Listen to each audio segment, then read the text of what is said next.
Byron, great to catch up today, mate, and nice to sit down and talk about, what's happening around the grounds in real estate from a buyer's point of view, but also from an owner's point of view, what agents are going through, what buyers agents are going through, and what us as auctioneers are also experiencing in the market. I think probably one of the biggest questions on everyone's mind right now is, how long is this lockdown going to last for? And do we act and buy something immediately, or do we wait till after lockdown and buy? And for those owners who are kind of sitting on the fence and thinking about selling, it's like, do I come on the market and put my property up for auction now, or do I wait until this lockdown is over?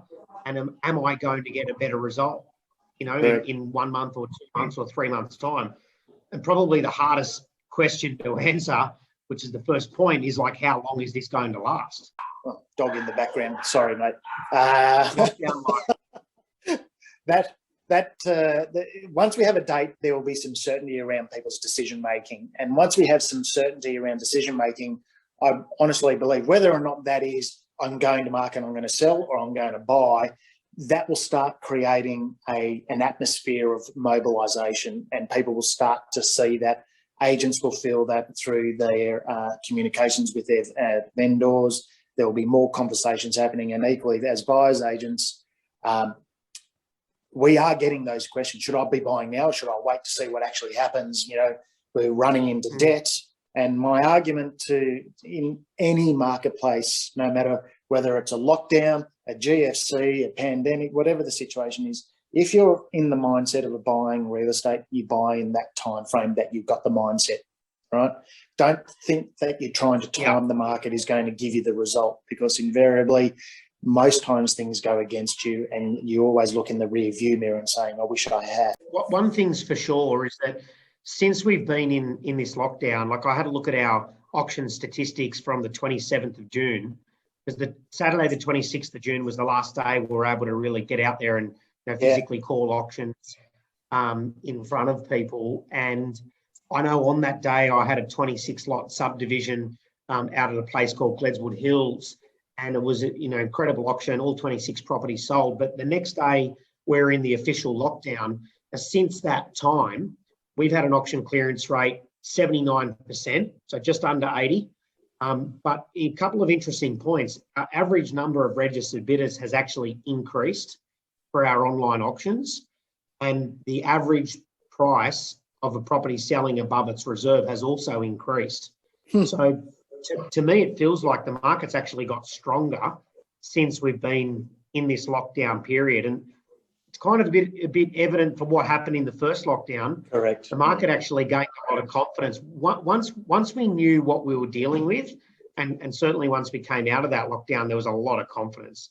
So I think the big difference between, this lockdown and the initial lockdown was people now have a sense of what the market was doing post the first lockdown, and they're a lot more accepting of the fact that, look, we're in this lockdown. That's not going to change the real estate market.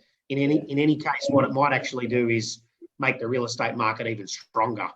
That's certainly what's going to happen in regional and coastal areas, around the country, no doubt. Well, I think, not even just here what we experienced previously, but even if you look around the globe, right, where cities and states and countries have been through lockdowns and then they open back up, retail money flushes back into the system quite quickly. And that's why, whilst I am concerned around, and probably digressing a fraction here, whilst I'm concerned that we're running in massive debt, the opposite to that is rates are going to remain low for much longer, for a longer period of time. Now, the influencing component to that is the US is running at a very high inflation rate, or they are concerned over there, which might actually pull us through into inflation sooner. But I still believe that rates will remain lower for longer, and we will let inflation run for a period of time before they make that move to start to stem the inflation rate. That says to me that property's still got legs. Yeah. Hopefully it drives more properties coming onto the market. you know, there are definitely a lot of owners who are sitting back right now who aren't putting their property on the market for a number of different reasons. And one is a bit of the uncertainty about, you know, I don't know, not sure about these private inspections, not sure about these online auctions. You know, I'm not sure about what's happening. You know what? We're not in a rush. We don't have to sell. We're just going to sit tight for a bit. And let's just see what happens when we get out of this lockdown. That is a very common conversation that is happening with real estate agents and owners right now. That said, the confidence that we've seen in the market since we've been in lockdown is certainly encouraging a lot of owners to come onto the market now and not wait.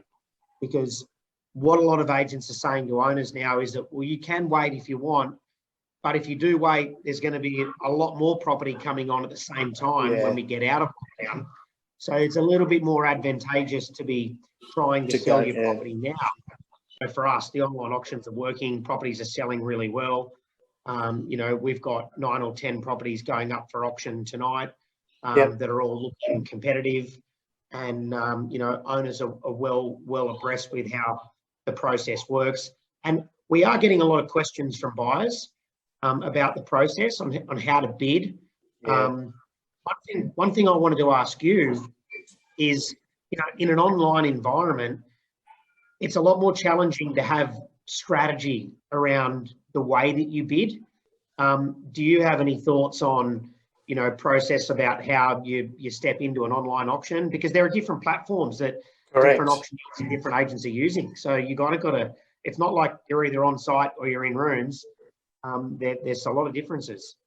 So to answer that question, my friend, is not an easy one for me because I've only conducted a few online auctions and they've all been different platforms.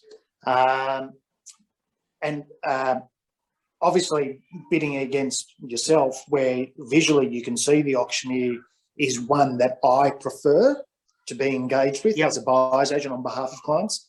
The ones where there's someone behind the screen that you do not see but you place your bid based on seeing a bid being placed is an area that I'm not overly comfortable with our clients. Now, to answer overarchingly, our view as a buyer's agent in this market at the moment is we have an appetite to secure pre-auction or off-market. That's what we're trying to do and achieve those results for our clients that way. It's been evident based on our statistics of late, our success rate at auction hasn't been ideal, yet our success rate on off-market pre-markets have been through the roof. And that just goes to being able to educate the buyer in the absence of maybe putting ourselves in front of the competition, having confidence that we've educated them correctly around value to pull the trigger. You know, at the auction, it is it's a real game of really who's got the deepest pockets at that particular time to have a crack. And I still believe that that is the case at the moment. I think also people don't really understand what they will pay for a property until they have to pay what the price is for a property. And what I mean by that is that, you know, people go to an auction with a budget of, you know, $2 million and they end up spending 2.3. Now, that initially they didn't think they were going to spend 2.3, but the way it unfolded, they realised that if they really wanted to buy the property, they had to continue bidding and subsequently paid 2.3. Yeah. So on average, right now, we are selling for 8% above our written reserve prices since the lockdown. Okay, so on average, 8% above reserve. Now, we know that most owners set their reserve roughly 3% above what they actually will take. Now, some owners, it's a greater percent, some owners, it's less. That's why we get an average of 3%. But, you know, if you look at that, it's kind of about 11% or more above what an owner will sell a property for. So I guess that's the whole concept of the auction and driving the best price for the owner. Hence the reason why, you know, you obviously like to secure properties either pre-market or prior to auction. Makes complete sense. So I get a question for you, pushing on that. Has the percentage above reserve changed compared to what was, say, from October to March, October to April? Was it more? And I guess the basis of the question is, are the agent's quote price getting more in line with where they feel the market is, and therefore the above reserve price isn't as great as what it may have been between October and March and April.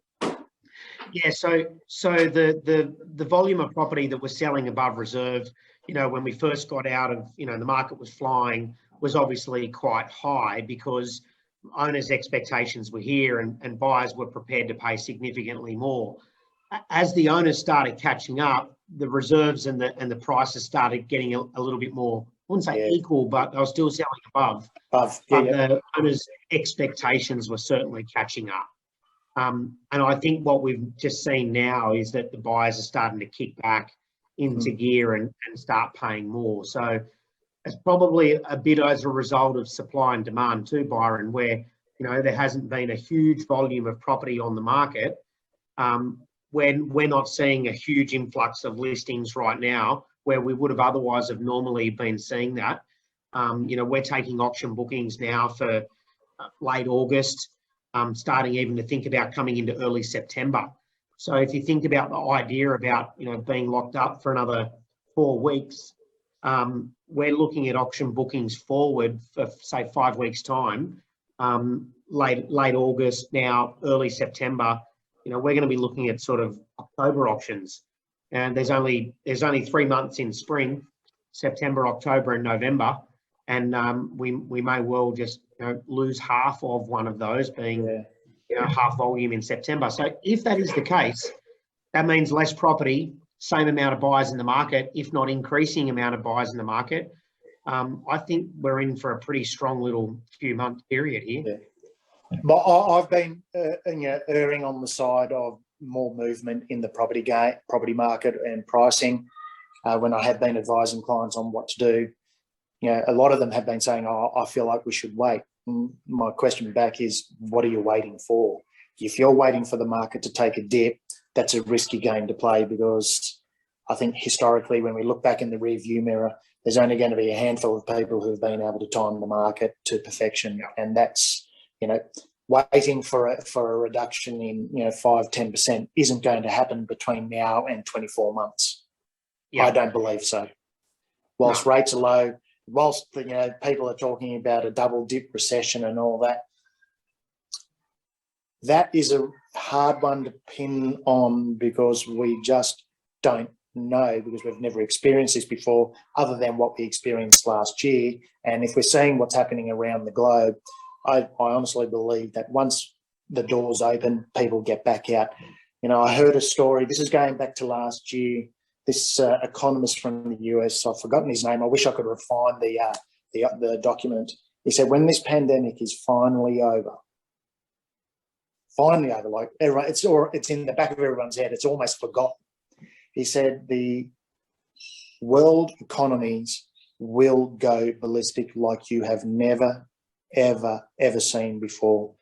People will be busting to travel, busting to get out and do things like you've never seen before. So he said, hold on, it'll be a wild ride. And he said it'll be an exciting ride. So, if that's already starting to show up in the US with inflation, I think Europe's starting to show indicators as well. So I think, I don't think, whilst there's a little bit of uncertainty at the moment, I think we're certainly going to get dragged through with a positive outcome.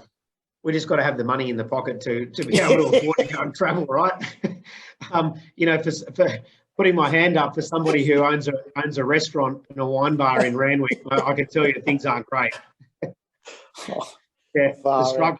But the food that they're producing does look good, though.